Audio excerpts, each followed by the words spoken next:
Hello, it's Jang here with a look at a LEGO Ninjago set. This is City of Stiix. There isn't an official parts count as of the time of this video, but it's going to be right around 1076, and that includes 8 minifigures, or maybe you can call it 8.5.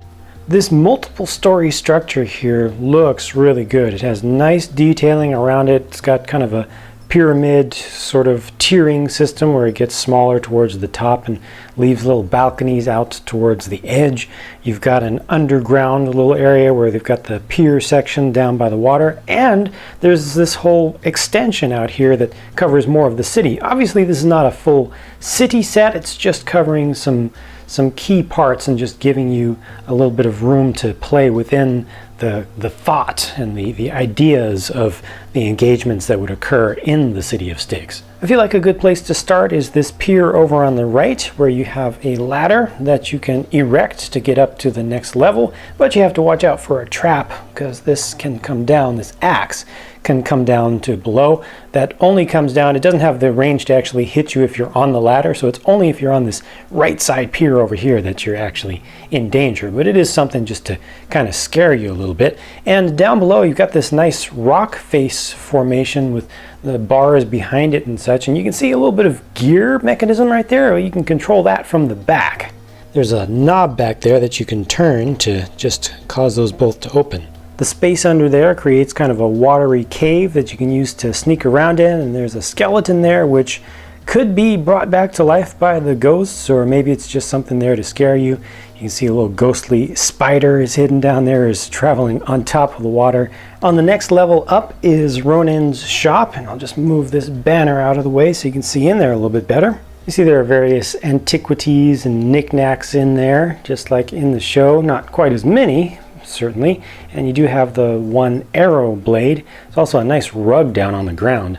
Kind of tough to see or appreciate, but that's actually a really nice sticker. This countertop here can actually be pulled out as an assembly, and that has something beneath it, a piece that we've seen before, printed piece. And here's a look in the shop from the other side, just to get a little different view of it, also with the banner down in the back, looking very spooky after the infection by the ghosts who came here. And you can also see that nice painting up on the wall just a little bit better. Again, another tribute to older seasons. And then outside on the balcony here, there's a chest with a little ghostly spider in it, and also a ghostly projectile that can be shot from a cannon on the top of this thing. We'll see in a minute. Going up to the next level, nice roof side details here. I think this is a little bit overdone, bringing in the extra bright color here and the sticker just compared to what's in the show, but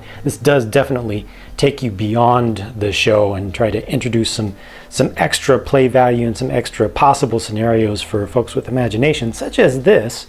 Here you've got Jay imprisoned, not by a ghost infected or ghost possessed organ, but he's actually in a cage just hanging out here, and you can move this around. You can bring it down to the next level, you can bring it up, and he's able to be broken out of this just from one side. You can open this up from one side. Coming around to the back, this level is kind of a loft apartment for Ronin where he hangs out, but it's also booby trapped. He doesn't want folks coming in and snooping around and stealing his stuff, so the chair right there, if you sit down at it, is actually a trap door. So you can pull this knob right here, pull that out, and it's going to fall in. Of course, if your figure is actually attached to the seat, it's not going to fall through, but you have to kind of just gently set it there. The top level is nothing much to see from the back, but it looks better from the front, especially the absolute tippy top of it with the flags. And here you've got the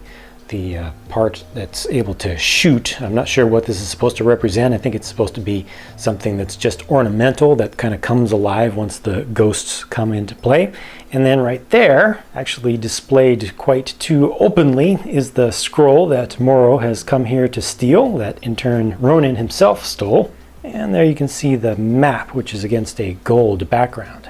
Off to the side of the main structure, you've got the suggestion of a small windmill here. It also has a crow's nest up on top where you can set up a lookout. A little bit of space where you can put a figure, maybe two if you're really tricky about it up on the top here. And then you've got some hidden treasure in between a couple of ladders here that you need to pry apart to get in there and get at it. And inside you will find a whole bunch of gems in different colors. This last section over here just has a spring-loaded shooting cannon, which will actually fire out 1x1 cylinders or cones, and they've got some 1x1 cones to shoot with it, and just a little bit more structure that's above the water. Do note that these sections are not actually attached to each other. They just have a plank there, so you can kind of make it seem like they're attached, and you can have your figures go between them, or you can place this wherever you want. You know, hook it up at any angle you want, or connect it to a different part of the city structure. For good guy figures, here we have Kai, Nia as Samurai X, and Jay, fully outfitted but without any additional super fancy weapons, nothing too special there. So look at them from the back. There they are with the torso prints exposed, and taking a look at the faces completely exposed. For bad guys, here's Moro-possessed Lloyd, Wraith, and then Ghoul Tar, all fully weaponed up completely. I really love these blades that they brought in, and appreciate the fact that they're using them in different ways that seem distinct. They don't just feel forced into different weapon combinations. Here they are with the back prints better exposed, including seeing the back of Wraith's head there. It's also printed, and there are the faces from the front. And rounding out the figures, here we get left to right Ming, Cyrus, and a Screamer. I guess that doesn't really count as a figure, the Screamer, but just one of many possible. Yes, that is a recolored elemental blade. That's not an elemental blade anymore, but looks pretty cool with the new colors. There they are from the back. And a clearer view of the faces of the two on the left, which are the same. This small or maybe medium-sized ghost ship, I think, looks great with that one single squarish sail that's angled up just a little bit. The sail material is just perfect. It's able to hold, and especially with the use of ball joints down at the bases of these sprits that come out, it's able to hold a nice curved shape like the wind is actually going through it. And it's got just the perfect amount of tattering to it, just the right kind of stiffness to it to hold its shape. I like that a lot. I like the overall look of the thing. It's also nicely detailed around the deck, just the level of greebling and small little things that are added on with the little scope right here. You get two stud shooters on either side to represent small cannons, and they are symmetrical there. You've got some keys and handcuffs, so you can take somebody as a prisoner. You got some extra shots there.